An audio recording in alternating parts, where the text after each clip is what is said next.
Everyone knows what a narwhal is. It's the whale with the horn, the one on the medieval maps, the one that got medieval Europeans convinced the ocean was full of sea unicorns, the one that, for about 400 years, had its tusk sold as powdered unicorn horn to cure plague and poisoning and probably heartbreak. It is the single most cartoonishly recognizable animal in the Arctic. The problem is that nobody has ever understood what the horn actually is. It isn't a horn. It isn't a weapon. And the leading scientific explanation for what it does, an explanation that took researchers decades and a drone to develop, still hasn't settled the question. The most recognizable feature of the most recognizable Arctic animal is still the least understood thing about it. The narwhal, Monodon monoceros, is a medium-sized whale. Adults reach around 15 to 18 feet in length and weigh somewhere between 1,800 and 3,500 pounds. By whale standards, that's modest. A sperm whale outweighs it by 40 tons. A blue whale outweighs it by 150. What makes the narwhal is the tusk. The tusk is actually a tooth, specifically the upper left canine, grown so long it punches through the upper lip and extends forward up to 10 feet. 10 feet. That's longer than most living rooms. A single tooth growing in a left-hand spiral, sometimes representing a third of the animal's total body length. Roughly 15% of females grow one. Most males grow one. Some males grow two. A mirrored pair, both spiraling left, which shouldn't be possible if the tusk's function were purely mechanical, but there it is. The exceptions are everywhere in this animal, and every exception raises a new question.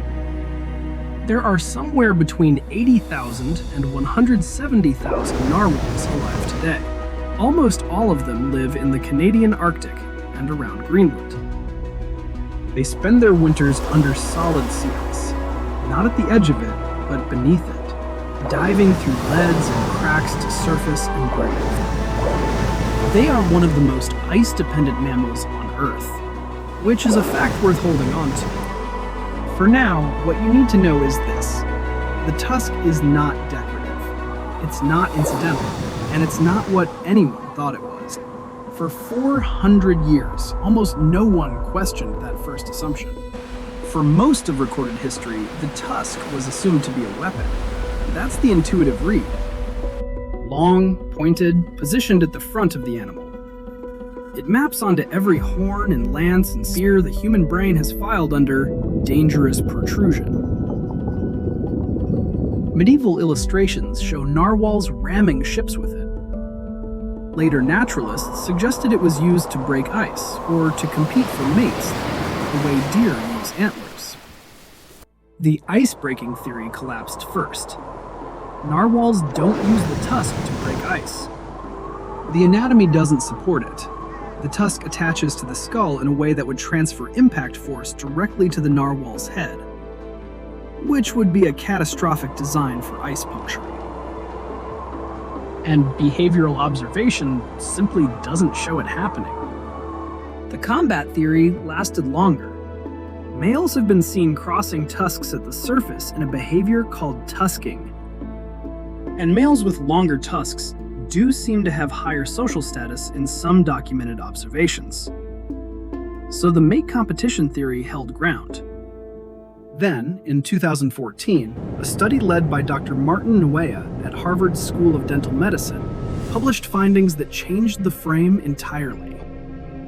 Nuea's team had been analyzing the tusk's structure for years. What they found was a network of 10 million nerve endings running through it, canals that extend from the tusk's surface all the way to its core. The tusk isn't solid. It's porous, and those pores connect to the nervous system of the whale. Think about what that means for a moment. You have a structure 10 feet long, filled with nerve endings, extending from the animal's face into the surrounding water. In humans, a similar nerve density exists in fingertips. the most sensitive touch receptors in the body. The narwhal's tusk may be detecting something in the water around it with that same kind of resolution. Nguyen's team found that the tusk responds to changes in water salinity, temperature, and pressure. A narwhal swimming through water can, through its tusk, sense gradients in those properties. Subtle shifts that mark where cold water meets warmer water, where salt concentrations change, where ice formations create pressure differentials. The tusk, in this reading, is a sensory instrument, one of the most sensitive ones in the natural world. But if that's true, why do some males grow two? Why do most females manage without one? And why, in 2017, did a drone operator in Nunavut film something that neither the sensory theory nor the combat theory had predicted? Before the tusk question gets its answer, or its non-answer, it's worth understanding where this animal actually lives. Not geographically, vertically. In winter, narwhals descend to around 1,800 meters beneath the Arctic ice. That's nearly a mile straight down, deeper than the peak of the tallest mountain in the contiguous United States. At that depth, the pressure reaches roughly 180 atmospheres. Think of it as 180 full-sized cars stacked on every square inch of the narwhal's body. The temperature down there sits just above freezing, year-round. Narwhals make these dives repeatedly, as many as 15 to 25 dives per day in winter, some lasting 25 minutes, most returning to the surface through the same narrow cracks in the ice they descended through. The ice above them can be solid for miles in any direction. They are navigating to a specific breathing hole in total darkness under a ceiling of ice. They do this to feed. The primary winter prey is Greenland halibut, a flatfish that lives at depth in the dark, scattered across the seafloor. A narwhal locating a single halibut at 1,800 meters in complete darkness under ice is doing something that requires a sensory system of extraordinary precision. That system is acoustic. Narwhals produce clicks, rapid pulses of sound that travel through the water, bounce off objects, and return to the whale as information. Echolocation, the same basic system that bats use to navigate in the dark, but operating underwater at depths and distances that are in a different category. A narwhal's clicks are precise enough at depth to locate and track a single fish in total darkness. The tusk enters the acoustic picture here. The leading theory, and it is still a theory, is that the tusk may function as a directional antenna, helping to focus or amplify the outgoing clicks or the returning echoes. The nerve network inside the tusk could be reading the acoustic environment the same way it reads the chemical one, not as a passive instrument, but as an active sense. The data on this is not settled, but the hypothesis has not been ruled out. What the dives do establish, separate from any tusk question, is the baseline. This is an animal operating at the edge of what marine mammals are physically capable of, doing it repeatedly, every winter, under conditions that would kill most things. The habitat is not a backdrop. It's the entire explanation for what the narwhal became. And the habitat is changing. There is a word in Inuit, sasats, that describes a specific and deadly event. It happens when narwhals enter a bay or inlet to feed, and sea ice closes in behind them faster than expected, cutting off their route back to open water. The whales are left in a pocket of open water surrounded by solid ice, too far from the nearest breathing crack to escape. They surface in smaller and smaller circles as the ice tightens. A sasat in 1915 off the Greenland coast killed an estimated 1,000 narwhals. A documented event in 1984 near Disco Island, Greenland, killed several hundred. The ice moved in over roughly 3 days. By the time it stopped, the animals had nowhere to breathe. The sassat is not a modern phenomenon. Indigenous Arctic communities have known about it for centuries, and it occasionally provided a concentrated food source in an otherwise difficult environment. But the frequency of large sassats appears to be shifting.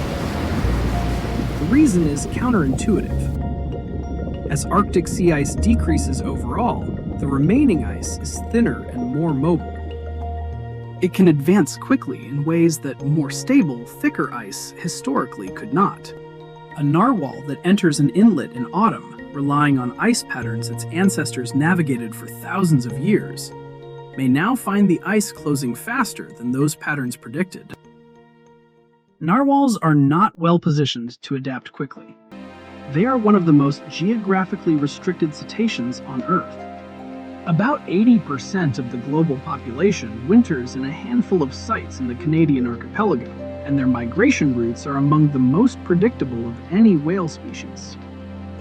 Predictable routes, in a world where the conditions along those routes are becoming less predictable, is a liability. The species is not currently considered endangered. Population estimates, unreliable as they are, suggest stable numbers in most areas. But the assessment is difficult because narwhals are hard to count. They live under ice for much of the year, in water that's inaccessible to most survey methods. The uncertainty in those population numbers is itself a kind of problem. What the ice trap reveals is the other side of extreme specialization.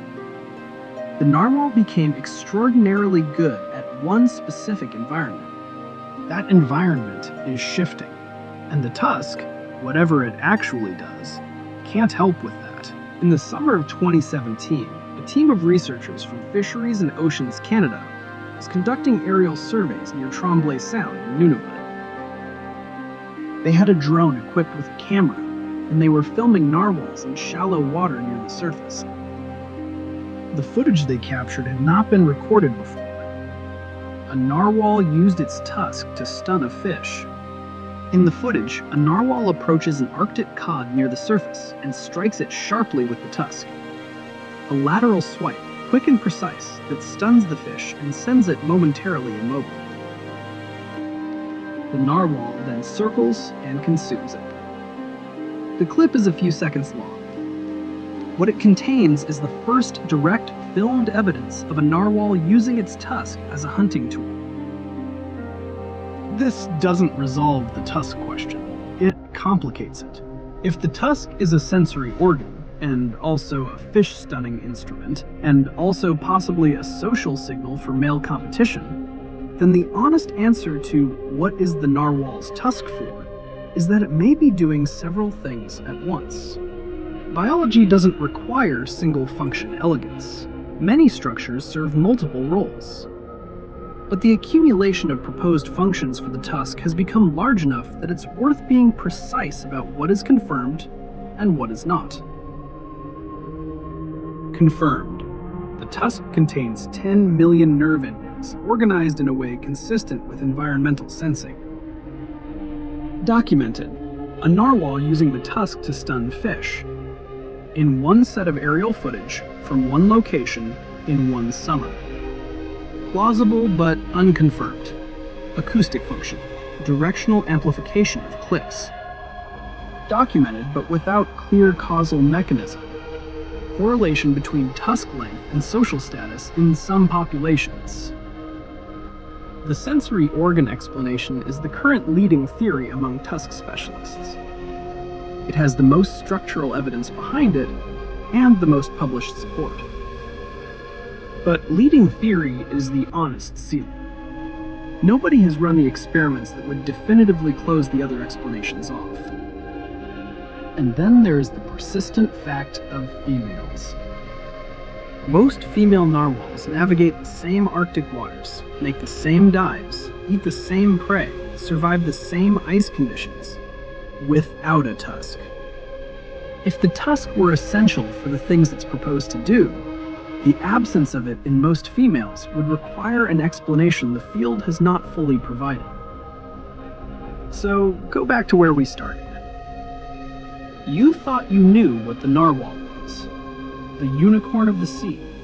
The whale with the horn. A piece of mythology that turned out to be real. What it actually is. An animal that dives a mile beneath Arctic ice in complete darkness, navigating to a breathing hole it can't see, using acoustic pulses precise enough to locate a single fish on a seafloor it can't touch. An animal that spends its winters under solid ice, surfacing through cracks in a ceiling that could close at any time. An animal whose most visible feature, the structure that made it famous, the one people have been speculating about for 4 centuries, is still producing scientific papers that disagree with each other. The 2017 drone footage added fish stunning to the list of things the tusk might be for. It didn't subtract anything. The nerve ending data added sensory detection. The social behavior data added mate signaling. None of these explanations have been definitively eliminated. The tusk may be doing all of them, or some of them, or one of them more than the others, in ways that shift by season and context. What's strange about that is not the uncertainty itself. Biology is full of multifunction structures. What's strange is that this particular animal, one of the most studied Arctic mammals, in one of the most observed regions of the changing world, has carried its central mystery this long. The tusk is 10 feet long. It's attached to an animal that surfaces to breathe. People have been looking at it for 4 centuries, and it still hasn't told anyone exactly what it's for. The Arctic holds roughly 80,000 to 170,000 narwhals. That range, nearly double between the low and high estimate, is not a rounding issue. It reflects how little access science has to where these animals actually spend their time. Under ice, in winter, at depth.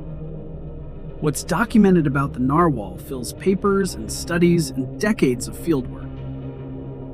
What isn't documented is larger, the full acoustic range of those clicks, the complete sensory map of what the tusk detects, whether the fish-stunning behavior in Tremblay Sound in 2017 is common or rare or something seen once and never again. How exactly the population will respond as the ice that built them thins and shifts. The narwhal has been swimming those routes, making those dives, wearing that tooth for millions of years. It was there before any humans set foot in the Arctic. It was navigating under that ice before anyone had a word for what ice was. And somewhere under the ice right now, a narwhal is descending toward a halibut it can't see, in water that is 1,800 meters deep, reading the ocean through a 10-foot tooth that science still hasn't fully explained. The ocean doesn't owe anyone a clean answer.